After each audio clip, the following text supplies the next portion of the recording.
Hello everyone, Harda degree college की official YouTube channel पर आप सभी का स्वागत है। आज हम क्लास 12th मैथ्स में कुछ इंपॉर्टेंट कंटेंट देखेंगे। ठीक है, तो आज मैं लेकर आया हूँ क्लास 12th का प्रोबेबिलिटी। बच्चों, आपको क्लास 12th के प्रोबेबिलिटी में क्या क्या इंपॉर्टेंट टॉपिक आपको कवर करना है वो आप देख लें। और वहाँ पर एक इम्पॉर्टेंट टॉपिक है जो बच्चों को समझ में नहीं आता, उसमें थोड़ा सा डाउट होता है, उस टॉपिक को आज मैं सॉल्व करवाऊँगा। और 2 से 3 क्वेश्चन हैं जो कि PYQ हैं, पिछले 5 सालों के पेपर में जो रिपीट होते हैं वो क्वेश्चन मैं आपको आज समझाऊंगा। ठीक है, तो सबसे पहले अपन देखते हैं, यहाँ पर आपके पास है पहला कि कंडीशनल प्रोबेबिलिटी। ठीक है, जब आप क्वेश्चन करोगे तो जो शॉर्ट क्वेश्चन होते हैं उनमें से कंडीशनल प्रोबेबिलिटी में से क्वेश्चन आता है। कंडीशनल प्रोबेबिलिटी है क्या आपके पास कि यदि आपके पास PA/B वो पूछ रहा है या फिर PB/A वो पूछ रहा है, तो ये होता क्या है, PA इंटरसेक्शन B अपॉन में कितना PB, दूसरा PB/A। तो देखो दोनों फॉर्मूले में इतना सा चेंजेस है, अगर अपॉन में B आता है तो यहाँ पर हम B रख देते हैं, अपॉन में अगर A आता है तो हम A रख देते हैं। तो इससे रिलेटेड क्वेश्चन आप NCERT के एग्जाम्पल और NCERT की एक्सरसाइज से, NCERT के चैप्टर से आप ये कर लेना। ठीक है, चलते हैं अब हम आगे। नेक्स्ट अगर देखें तो यहाँ पर नेक्स्ट आता है हमारे पास मल्टीप्लिकेशन थ्योरम। ठीक है, मल्टीप्लिकेशन थ्योरम, और इस मल्टीप्लिकेशन थ्योरम में आपको 2 टॉपिक यहाँ पर कवर करने पड़ेंगे। पहला टॉपिक है आपके पास इंडिपेंडेंट इवेंट। ठीक है, इंडिपेंडेंट इवेंट, और दूसरा होता है हमारे पास डिपेंडेंट इवेंट। ये इंडिपेंडेंट इवेंट और डिपेंडेंट इवेंट है क्या? इंडिपेंडेंट इवेंट मतलब ऐसी 2 घटनाएं जो कि अलग अलग घटित हो रही है, पहली वाली को और दूसरी वाली को हम आपस में रिलेट करें तो दोनों का कोई भी लेना देना नहीं है। ठीक है, इसको अपन बोलते हैं इंडिपेंडेंट इवेंट। डेफिनेशन क्या है? The outcomes of one event does not affect the outcomes of the other. पहला वाला इवेंट जो है दूसरे वाले पर इफेक्ट नहीं डालता है अगर, तो ये होता है आपका इंडिपेंडेंट इवेंट। इसके क्वेश्चन कर लेना, इसका फॉर्मूला है PA&B is equal to PA into PB। तो आपको ये तो समझ में आया कि एक इवेंट दूसरे इवेंट पर कोई भी इफेक्ट नहीं डालता तो वो इंडिपेंडेंट इवेंट है। ठीक है, देन सेकेंड है हमारे पास डिपेंडेंट इवेंट, और डिपेंडेंट इवेंट्स के ऊपर आपको भी क्वेश्चन यहाँ से सॉल्व कर लेने, क्योंकि इंडिपेंडेंट और डिपेंडेंट दोनों के क्वेश्चन पेपर में पूछे जाते हैं। क्या बोल रहा है वो? डिपेंडेंट क्या होगा, इसका उल्टा हो जाएगा। पहला इवेंट दूसरे पर इफेक्ट डालता है, दूसरा वाला पहले पर इफेक्ट डालता है, मतलब दोनों एक दूसरे पर डिपेंड कर रहे हैं, तो ऐसे इवेंट को अपन बोलते हैं डिपेंडेंट इवेंट। फॉर्मूला क्या? PA&B इज इक्वल टू होता है PA इंटू PB/A, क्योंकि यहाँ पर probability of B given A करके यहाँ पर लिखा हुआ है, मतलब A वाला B वाले पर, B वाला अगर A वाले पर डिपेंड करता है तो उसके अकॉर्डिंग यहाँ पे हम फॉर्मूला भी चेंज कर देते हैं। तो ये था मल्टीप्लिकेशन रूल, और मल्टीप्लिकेशन में इंडिपेंडेंट एंड डिपेंडेंट। ठीक है, ये हमारा सेकंड टॉपिक हुआ। देन थर्ड टॉपिक, जहाँ पर क्वेश्चन थोड़ा सा टफ आता है, टफ नहीं बोलेंगे इसको, बच्चों को क्वेश्चन समझ में नहीं आता है बस, और इसको आज हम सॉल्व भी करेंगे। इसका नाम है बेस थ्योरम, और ये बेस थ्योरम जो है ना एग्जाम में कई बार पूछा गया है और थोड़ा सा बच्चों को टफ भी लगता है ये। पहले तो बेस थ्योरम का फॉर्मूला क्या है? Formula for Bayes theorem PA/B is equal to, अगर A/B मतलब जिस इवेंट के लिए वो पूछ रहा है उसको हम अपॉन में लेकर चलते हैं, क्या बोलता है? PA इंटरसेक्शन B अपॉन में PB, और is equal to PA into BY upon में PB। फॉर्मूला देख के मत डरिए, जब क्वेश्चन आएगा तो मैं फॉर्मूला बनाना आपको सिखा दूंगा। बेस थ्योरम जनरली होता क्या है? आप इमेजिन कीजिए कि आपके पास 2 बैग हैं, उन 2 बैग में से आप इसके पहले क्वेश्चन ये करते थे कि एक बैग में 4 रेड बॉल है, दूसरे बैग में 5 ब्लैक बॉल है, तो 4 रेड बॉल में से 2 रेड बॉल निकालने की प्रोबेबिलिटी बताओ। तो आपको पता है कि वो बैग A में है, तो आप A में से इजीली निकाल सकते हो। बैग B में उन्होंने बोल दिया कि वहाँ से 3 बॉल निकालो, तो 3 बॉल निकालने की आप प्रोबेबिलिटी निकाल दोगे। बेस थ्योरम में थोड़ा उल्टा चलता है, वो बोलता है कि दोनों बैग में बॉल थी और हमको रेड बॉल निकालना है, वो रेड बॉल जो है ना बैग B में से निकालने की प्रोबेबिलिटी बताओ। मतलब पर्टिकुलर वो जो बॉल निकाली ना वो B की जो होना चाहिए, या बैग A में से निकाले तो A की ही होना चाहिए। मतलब यहाँ पे कुछ इस तरह से कंडीशन वो बताता है। जब हम क्वेश्चन को करेंगे तो आपको चीज़ें समझ में आएगी। चलो क्वेश्चन देखते हैं हमारा, और मैंने आपको बोला फॉर्मूले को देख के डरना नहीं है, फॉर्मूला जो है ना वो मैं आपको बनाना सिखा दूंगा कि फॉर्मूला कैसे हम बनाएंगे। कुछ रूल है यहाँ पे, वो आपको अच्छे से समझ लेना है कि जो भी इवेंट दिया हुआ है और जिस थैले में से, जिस बैग में से वो चीज़ें निकालने की बात कर रहा है, बॉल निकालने की बात कर रहा है, या कुछ और भी चीज़ें वहाँ पर बोलेगा, तो हमें उसकी भी प्रोबेबिलिटी निकालनी पड़ेगी। चलो क्वेश्चन है, अ bag 1 contains 3 red 4 black ball. हमारे पास एक बैग है, ये है बैग नंबर फर्स्ट, ठीक है, ये बैग नंबर फर्स्ट है। इस बैग फर्स्ट में 3 रेड बॉल हैं, तो 3 तो रेड बॉल हो गई, 4 ब्लैक बॉल हैं, ब्लैक बॉल कितनी हो गई यहाँ पर, 4 हो गई, ठीक है। सेकंड, एक बैग सेकंड है और इस बैग सेकंड में 5 रेड बॉल है, तो red ball is equal to 5 and 6 black ball है, black ball is equal to 6 है। ये हमारे पास बैग सेकंड था, ओके। तो ये दोनों बैग अपन ने पहले बना लिया। आपको क्या करना है, यहाँ पर आगे क्वेश्चन को पढ़ें तो 1 ball is drawn at random from 1 of the bag. आपको एक बॉल निकालना है, रैंडमली निकालना है, वो बैग में से निकालना है, and it is found to be red, और जो बॉल आप निकालोगे वो रेड ही होना चाहिए। अब चूंकि बैग 2 हैं और वो ये बोल रहा है कि जो बॉल हम निकालेंगे वो रेड ही होना चाहिए। Find the probability that it was draw from bag 2। जो आप रेड बॉल निकालोगे ना वो बैग 2 की ही होना चाहिए। बेस्ट सिर्फ का काम ही है वो कंडीशन, और कंडीशन के बाद एक और कंडीशन वो दे के रखता है। उसने बोला कि रेड बॉल तो निकालो, साथ में वो बॉल कहाँ से, रेड बॉल जो है वो बैग 2 से होना चाहिए। तो एक काम करें, पहले अपन किसके बारे में पता करें, बैग के बारे में, कि बैग की प्रोबेबिलिटी क्या है। तो हम यहाँ पे लिखते हैं सबसे पहले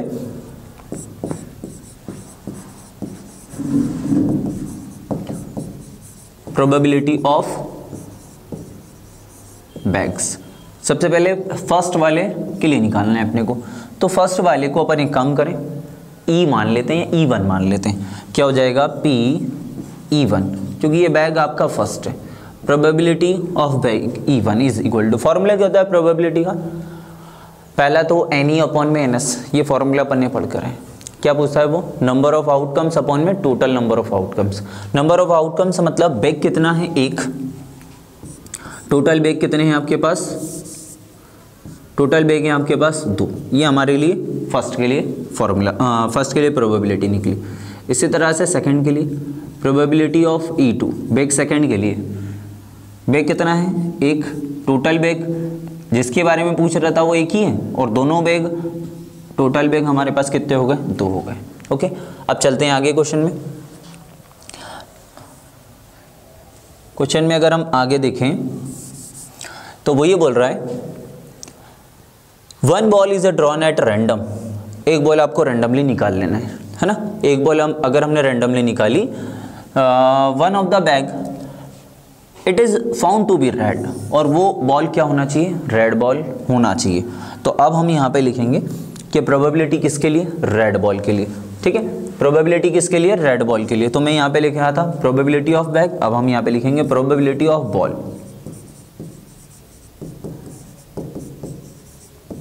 प्रोबेबिलिटी ऑफ बॉल। अब बॉल में पहले रेड बॉल की चाहिए, है ना, तो हमने लिखा PR। अब ये PR वाली जो है किस में से निकालना है आपको, फर्स्ट वाले बैग में से निकालना है। तो फर्स्ट वाले बैग को आपने क्या माना था कि ये E1 होगा, और सेकंड वाले को क्या माना था, ये E2 होगा। तो हम इसको एक काम करते हैं, रेड बॉल किस में से, रेड बॉल किस में से, R अपॉन में E1, है ना।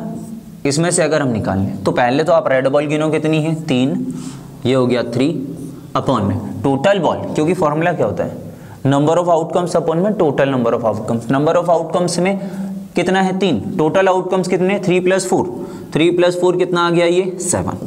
इसी तरह से अगर हम देखें तो रेड बॉल अगर हम सेकंड वाले बैग में से निकालें, रेड बॉल अगर हम सेकंड बैग में से निकालें तो PR अपॉन में E2 is equal to, second bag में रेड बॉल कितनी है, 5, और टोटल बॉल कितनी है, 5 और 6 कितनी, 11, ठीक है। अब इतना आपको समझ में आ गया होगा। पहले अपन ने बैग की प्रोबेबिलिटी निकाले, देन उसके बाद हमने जो रेड का पूछ रहा था, अच्छा क्वेश्चन में अगर वो रेड की जगह पर ब्लैक का बोलता तो हम यहाँ पे ब्लैक रखते हैं, ठीक है। जिसके बारे में वो पूछेगा वो वाली बॉल हमको यहाँ पे रखनी पड़ेगी। चलो डायग्राम को रफ करते हैं, देखते हैं आगे।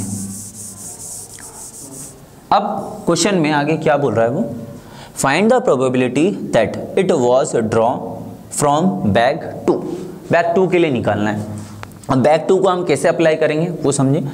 अभी तो हम लगाते हैं यहाँ पर बाय बेस थ्योरम। अब बेस थ्योरम का फॉर्मूला आपको याद नहीं है तो फॉर्मूला हम कैसे बनाएंगे वो समझे, ठीक है। यहाँ पर अभी मैं इसको खाली छोड़ रहा हूँ। न्यूमिनेटर डिनोमिनेटर के लिए अपॉन वाला सिंबल लगा लीजिए। आपको क्या करना है, फर्स्ट वाले का मल्टीप्लिकेशन फर्स्ट से करना है, दोनों में रूल सेम ही चलेगा। फर्स्ट का फर्स्ट से मल्टीप्लाई करो, क्या आएगा P(E1) multiply by P R upon में E1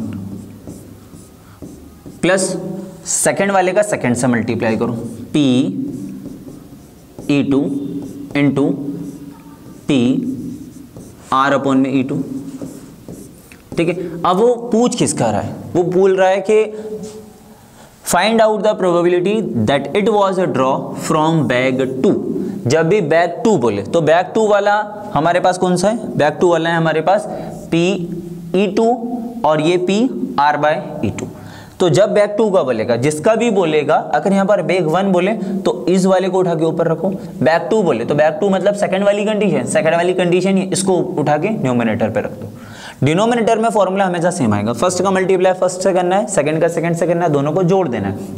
बैग 2 का बोला था उसने, इसीलिए बैग 2 के लिए कंडीशन क्या है, P(E2) इंटू PR/E2, ठीक है। यहां पर जिसका भी बोलेगा उसको आपको ऊपर रखना है, बस इतना आप याद रखें। चलो वैल्यू रखें सभी का, तो अगर हम वैल्यू रखेंगे तो P(E2) कितना 1/2 मल्टीप्लाई बाय PR/E2 5/11 पूरे के अपॉन में P(E1) 1/2 PR/E1 कितना 3/7 प्लस 1/2 और 5/11, ठीक है। इतनी चीज़ें क्लियर है आप सभी को। क्या हुआ, यहाँ पे फॉर्मूला हमने कैसा बनाया है, यहाँ पे फर्स्ट का फर्स्ट से मल्टीप्लाई, सेकंड का सेकंड से, डिनोमिनेटर हमेशा सेम रहेगा। अगर वो बैग 1 बोलेगा तो 1 वाले वैल्यू को ऊपर ले जाओ, अगर वो बैग 2 बोलेगा 2 वाले को ऊपर ले जाओ, अगर 3 बोलेगा तो हम यहाँ पे 3 को और ऐड करेंगे और उसको भी हम ऊपर ले जाएंगे। तो इस तरह से हम क्वेश्चन के फॉर्मूले को बनाएंगे। चलिए इज इक्वल टू, पहले तो उसको फर्स्ट वाले को सेम ही रहने दो, 1/2 इंटू 5/11, कोई दिक्कत नहीं। डिनोमिनेटर में देखो 1/2 दोनों में से कॉमन निकल रहा है, तो 1/2 यहाँ से कॉमन कितना आ गया 3/7 प्लस 5/11, 1/2 से आपका 1/2 हो गया कैंसिल, ठीक है। चलो करते हैं रफ।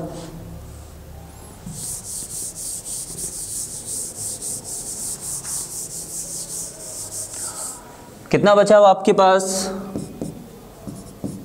5/11 पूरे के अपॉन में 3/7 प्लस 5/11।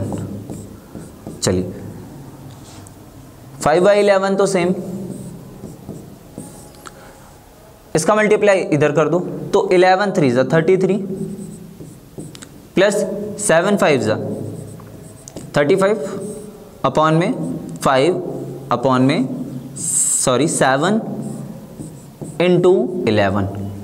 अब हम इसको क्या करें, फर्स्ट वाले को एज इट इज़ रखो 5/11, डिवाइड को मल्टीप्लाई में अगर लेकर जाते हैं तो ये 7 11 ऊपर चला जाएगा पूरे के अपॉन में, इन दोनों को जोड़ दो तो 33 प्लस 35 टोटल कितना 68 हो गया। ये 11 से 11 कैंसिल, इन दोनों को मल्टीप्लाई करें तो 5 7 ज़ा 35 अपॉन में 68, ये इसका आंसर होगा फाइनल, ठीक है। तो जो रेड बॉल है उसको हम बैक सेकंड से निकालें तो उसकी प्रोबेबिलिटी क्या होगी 35/68। ओके क्लियर है। देखते हैं हम नेक्स्ट क्वेश्चन, ये हमारा फर्स्ट टाइप का क्वेश्चन था। इसी तरह से अब हम देखते हैं सेकंड टाइप का क्वेश्चन। चलिए क्वेश्चन नंबर सेकंड है हमारे पास बेटा। हमने पहला टाइप थोड़ा सा अलग टाइप पे समझा था, अब सेकंड हमारा परसेंटेज के फॉर्म में दिया हुआ है। क्या बोल रहा है वो, इन ए फैक्ट्री विच मैन्युफैक्चर्स बोल्ट, एक फैक्ट्री है जो कि बोल्ट बनाने का काम करती है। यहाँ पर कितनी मशीन है, ए बी और सी, 3 मशीन है, ठीक है। इसके पहले वाले में बैग के ऊपर काम हो रहा था, तो हमने प्रोबेबिलिटी किसके लिए निकाले थे, बैग के लिए निकाले थे। यहाँ पर क्या बोल रहा है वो, वो बोल रहा है कि मशीन है तो हम प्रोबेबिलिटी किसके लिए निकालेंगे, पहले मशीन के लिए निकालेंगे। ठीक है, तो मैं यहां पर हेडिंग लगाता हूं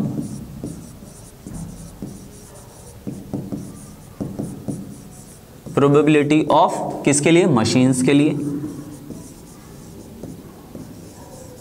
अब मशीन के लिए अगर हम ए के लिए निकालें तो ये होगा P A is equal to, देखो ए वाले का कितना परसेंट, 25%। अब आपको पता है कि अगर ये 25% दिया हुआ है तो कोई भी वैल्यू अपने आप में कितना होता है, अपने आप में 100% होता है। तो कितना हो गया 25/100। इसी तरह से बी की प्रोबेबिलिटी निकालें तो PV इज इक्वल टू कितना होगा, PV इज इक्वल टू 35% बोल रहा है वो, तो 35% मतलब 35/100 हो गया ये। इसी तरह से PC होगा 40% है, तो 40% को हम लिख सकते हैं 40/100। ये किसकी कहानी हुई अभी, मशीन की। चलते हैं अब आगे समझते हैं। Manufacture respectively 25%, 35% and 40% of the bolt. 3 मशीनें एक कंपनी में, वो एक फैक्ट्री में 3 मशीनें हैं A B C, जो कि जब बोल्ट बनाने का काम करती है तो A वाला 25% बनाता है, B वाला 35% बनाता है और C वाला 40% बोल्ट बनाता है। ऑफ देयर आउटपुट्स, और इनके आउटपुट्स कितने आते हैं 5, 4, 2%। ठीक है, आर रेस्पेक्टिवली डिफेक्टिव बोल्ट। जब ये बनाते हैं तो इनमें से 5% जो है वो डिफेक्टिव बोल्ट है, 4% B वाला बना लेता है वो डिफेक्टिव बोल्ट है, और इसी तरह से 2% जो है वो हमारा C वाला बनाता है जो कि डिफेक्टिव बोल्ट है। अ bolt drawn at random from the product. एक बोल्ट आपको रैंडमली यहाँ से निकालना है, ठीक है, फाउंड टू बी डिफेक्टिव, और वो बोल्ट कैसा होना चाहिए, डिफेक्टिव होना चाहिए। ठीक है, क्लियर है। यहाँ पर हमने पहले तो मशीन के लिए कि मशीन इतना काम कर रही थी। अब जब डिफेक्टिव की बात कर रहा है तो डिफेक्टिव में हमारे पास 5, 4 और 2% ऐसा है जो कि डिफेक्टिव बोल्ट वो बना रहे हैं। What is the probability that is manufacture by machine B. तब जो डिफेक्टिव बोल्ट है वो किसके होना चाहिए, मशीन बी के होना चाहिए। तो हमने जिस तरह से बैक की प्रोबेबिलिटी निकाले थे, यहाँ पर हमने मशीन के निकाले। अब हमें इन दोनों के लिए बोल्ट की प्रोबेबिलिटी निकालना है। जैसे वहां पर रेड बॉल थी ना, वहां पर रेड बॉल थी, अब यहाँ पे किसके लिए, बोल्ट के लिए। तो हम यहाँ पे लिखेंगे प्रोबेबिलिटी ऑफ बोल्ट। जब हम बोल्ट के लिए निकालते हैं तो डिफेक्टिव बोल्ट है ना, तो डिफेक्टिव बोल्ट को मैं एक काम करता हूं D से डिनोट कर देता हूं। प्रोबेबिलिटी ऑफ डिफेक्टिव बोल्ट, और डिफेक्टिव बोल्ट किसने बनाया, मशीन A ने। अगर तो कितना लिखा हुआ है ये 5%, 5% है, तो इसको 5% को अपन ये लिख दें क्या, 5/100, क्योंकि कोई भी वैल्यू अपने आप में कितना होता है, 100% होता है। इसी तरह से probability of defective bolt by manufacture machine B। अगर मशीन B डिफेक्टिव बोल्ट बना रहा है तो कितना है, 4% है, 4%, और 4% मतलब 4 में कितना, 100, क्योंकि यहाँ पे नंबर ऑफ आउटकम्स हम 4 मान रहे हैं, टोटल आउटकम्स को कितना मानेंगे, 100 मानेंगे। इसी तरह से अगर हम डिफेक्टिव बोल्ट C के लिए निकालें तो ये 2% बनाता है, और 2% मतलब कितना, 2 में 100 हो गया ये भी। ठीक है, इतना क्लियर है। सबसे पहले मशीन के लिए अपन ने निकाले, मशीन के बाद जो बोल्ट है वो कौन कौन बना रहा है, A वाला बना रहा है डिफेक्टिव, B वाला बना रहा है और C वाला बना रहा है। तो डिफेक्टिव के लिए मैंने D लिखा। ठीक है, चलो लगाते हैं फॉर्मूला। अभी हमने बोला था फॉर्मूला आपको याद नहीं करना है, फॉर्मूला हम बनाना सीखेंगे। तो फॉर्मूला कैसे बनाएंगे, देखें आप, बाय बेस थ्योरम। ठीक है, बेस थ्योरम में फॉर्मूला आपको कैसे बनाना है, मैंने आपको बताया था कि फर्स्ट वाले का मल्टीप्लिकेशन आप फर्स्ट वाले से कर दो। ठीक है, तो फर्स्ट का मल्टीप्लिकेशन फर्स्ट से अगर हम करेंगे तो ये होगा PA multiply by P defective bulb के लिए जो आपने निकाला था ना D बाय, ये हो जाएगा, प्लस अब आप सेकंड का मल्टीप्लाई सेकंड से करोगे तो ये होगा PV मल्टीप्लाई करेंगे तो P D/में B, प्लस थर्ड क्या है PC, इसका मल्टीप्लाई करेंगे तो ये हो जाएगा P और D अपॉन में C। ठीक है, क्या हुआ, फर्स्ट का मल्टीप्लाई फर्स्ट से, सेकंड वाले का सेकंड से, एंड थर्ड वाले का थर्ड से। अब ऊपर क्या आएगा ये डिपेंड करता है क्वेश्चन में। उन्हें बोला कि what is the probability that it is manufacture by machine B. Machine B वाले का वैल्यू आपको ऊपर रखना है। अच्छा, बी वाला कौन सा है, ये, इसको ऊपर रखो, क्योंकि फॉर्मूला हमने यही बोला था कि हम कैसे करेंगे, हम फॉर्मूला क्वेश्चन के अकॉर्डिंग बनाते जाएंगे। तो ये बी वाला अगर ऊपर जाएगा तो क्या आएगा, P V into P D upon में बी। बेटा जिसके बारे में वो पूछे, अगर वो मशीन सी का बोलता तो मैं सी वाले को ऊपर लेकर जाता, ए वाले का बोलता मैं ए को ऊपर लेकर जाता, उन्हें बी वाला बोला इसलिए मैं बी को ऊपर लेकर जा रहा हूँ। ओके, चलिए सभी का वैल्यू रखो।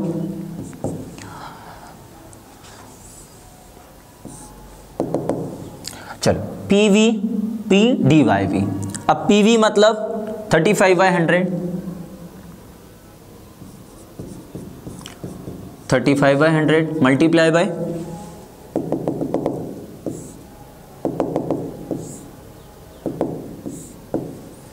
35/100 पी डी बाई वी जो कि है 4/100 पूरे के अपॉन में P A 25/100 into P D by A 5/100 plus 35/100 4/100 plus PC, PC कितना 40/100 इंटू पीसी, पीसी वाला कितना था 40/100 और इसका डिफेक्टिव वाला था 2/100। ठीक है, अब यहाँ पे कॉमन वगैरह निकालते हैं, मैं इधर तरफ कर रहा हूँ, देखते हैं आगे। देखिए सबसे पहले तो जो 100 100 और सारे 100 हैं ये पूरे के पूरे एक साथ कॉमन निकल जाएंगे, तो इसको हम 100 इंटू 100 करके कॉमन निकाल देते हैं। कितना बचेगा यहाँ पर 25 इंटू 5, ये हो गया 125 प्लस 35 इंटू 4 ये हो गया 140 प्लस 40 इंटू 2 4 2 8 80 हो गया ये तो।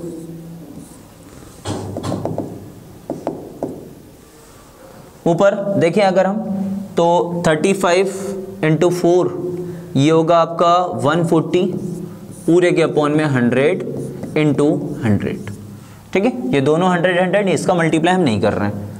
अब यहाँ पर एक गड़बड़ हुआ है, ये अपॉन में आएगा क्योंकि ये हमारा एलसीएम है। ओके, क्योंकि अपॉन में चल रहा था, अपन ने गलती से ऊपर लिख दिया था। ये 100 वाले 100 से ये पूरा हो गया कैंसिल। ऊपर कितना 140, नीचे अगर हम जोड़ें तो ये हो गया तुम्हारा 8 4 12 220 और 220 में 125 को अगर हम जोड़ दें तो 5 2 और ये 4 और ये 3 345 345। ठीक है, 140 अपॉन में 345 ये आ रहा है।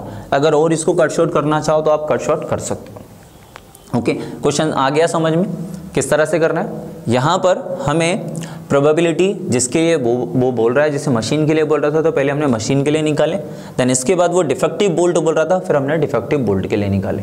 ओके, चलो देखते हैं इसी तरह से अब थर्ड क्वेश्चन। और थर्ड टाइप का क्वेश्चन थोड़ा सा डिफरेंट लेते हैं अब। चलिए बेटा तीसरा क्वेश्चन है हमारे पास। An insurance company insured 2000 scooter drivers. एक इंश्योरेंस कंपनी है जो कि इंश्योरेंस करती है। सबसे पहले स्कूटर ड्राइवर के लिए कितना है यहाँ पर 2000 रुपीज़। ठीक है, 4000 कार ड्राइवर्स और 4000 रुपये किसके लिए, कार ड्राइवर के लिए, और 6000 रुपये जो है वो ट्रक ड्राइवर के लिए। ठीक है, अब हमारा काम ये था, पहले वाले में बैग थे, बैग के लिए प्रोबेबिलिटी निकली, सेकंड वाले में मशीन थी, मशीन के लिए प्रोबेबिलिटी निकली, और अब हमारे पास जो है वो ड्राइवर है ना। पहला स्कूटर ड्राइवर है, दूसरा कार ड्राइवर है और तीसरा जो है वो ट्रक ड्राइवर है। इन तीनों के लिए फिर हम प्रोबेबिलिटी निकालेंगे। प्रोबेबिलिटी निकालने के लिए मैं यहाँ पे लिख लेता हूँ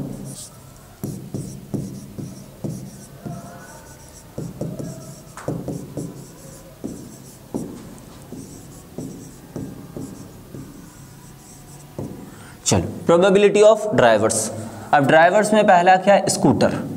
स्कूटर ड्राइवर वाले को अपन PS बोल देते हैं, ठीक है। PS इज इक्वल टू, अच्छा PS अगर निकालना है तो इसके लिए इंश्योरेंस का वैल्यू कितना है, कितना अमाउंट है, 2000 रुपीज़ है। तो ये तो हो गया नंबर ऑफ आउटकम्स। अब जब हम टोटल आउटकम्स निकालते हैं तो हमें लिखना पड़ेगा टोटल अमाउंट, ठीक है।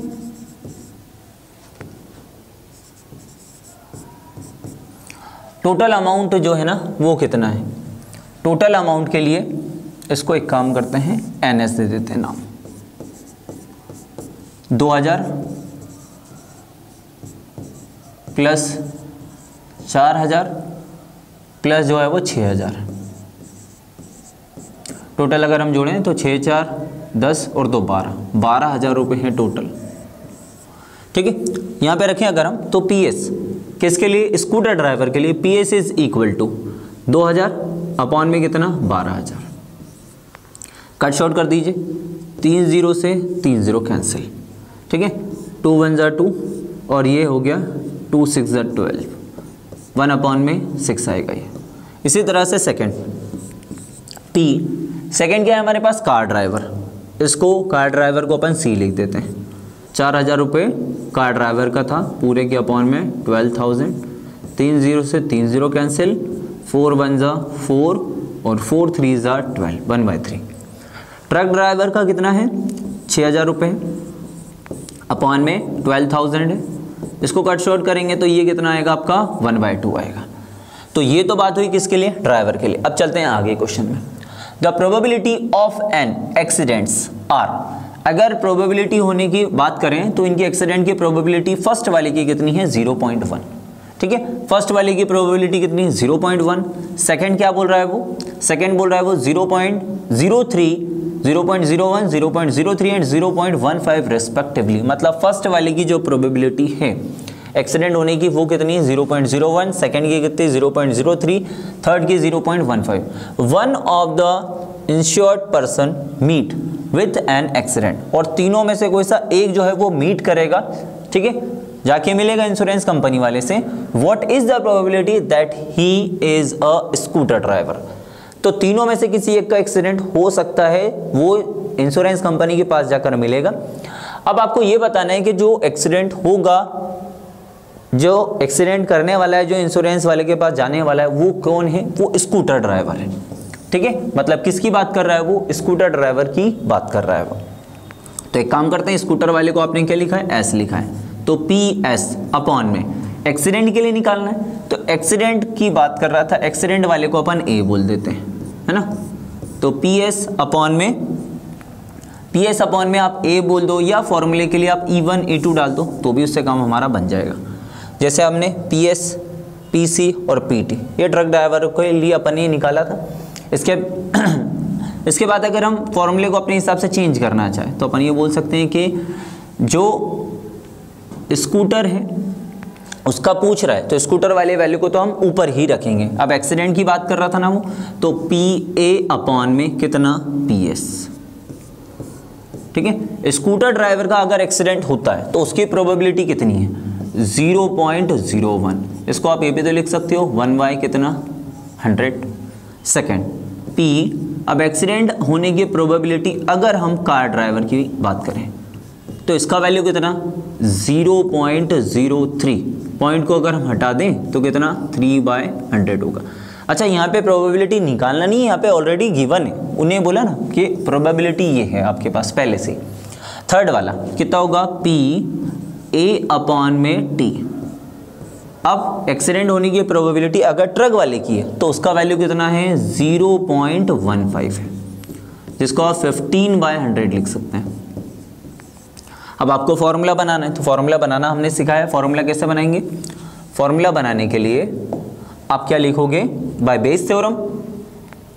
सबसे पहले डिनोमिनेटर आपको अभी बताया था, क्या करेंगे फर्स्ट वाले का मल्टीप्लिकेशन फर्स्ट वाले से, तो ये होगा PS multiply by PA upon S plus second का सेकेंड से PC PA अपॉन में C प्लस थर्ड वाला कितना PT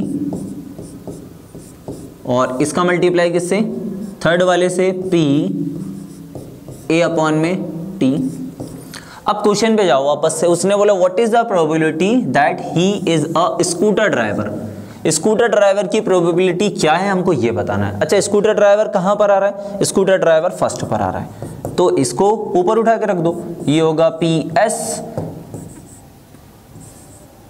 P A Y T.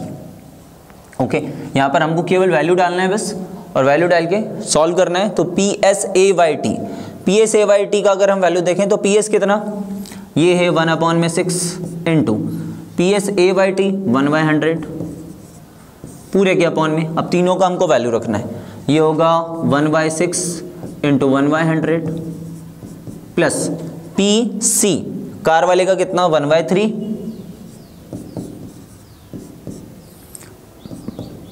1/3 into P A Y C 3/100 plus third क्या है 1/2 इंटू 15/100।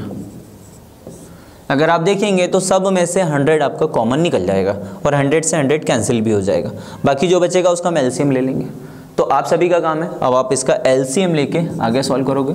और बेटा बेस थ्योरम के क्वेश्चन पेपर में आते हैं, मैंने जो जो टॉपिक आपको बताया ना वो सब आप यहाँ से इंपॉर्टेंट टॉपिक है वो आप कर लीजिएगा।